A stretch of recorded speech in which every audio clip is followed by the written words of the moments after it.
ഓം ശ്രീനാരായണ പരമഗുരവേ നമഃ. ശിവശതകം മന്ത്രം 53.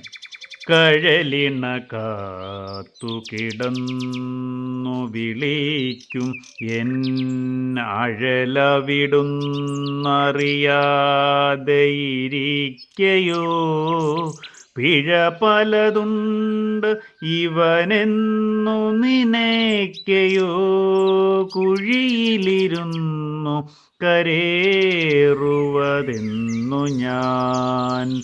ഓം ശ്രീനാരായണ പരമഗുരവേ നമഃ.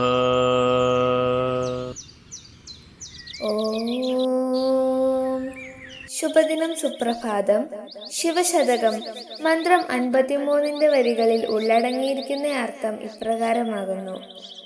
അവിടത്തെ പാദം കാണാൻ കൊതിച്ച് കൊതിച്ച് കരഞ്ഞു പ്രാപിക്കുന്ന എൻ്റെ ദുഃഖം അങ്ങ് അറിഞ്ഞിട്ടില്ലെന്നുണ്ടോ? ഈ സാധുവായ ഭക്തന് തെറ്റുകൾ അനേകമുണ്ട് എന്ന് ചിന്തിച്ച് ആമാന്തിക്കുകയാണോ? ഈ അഗതി സംസാരകുണ്ടിൽ നിന്നും എന്നാണ് കരപറ്റുക? ഓം ശ്രീനാരായണ പരമഗുരവേ നമഃ. ഓം ശ്രീ ശാരദാംബികായേ നമഃ.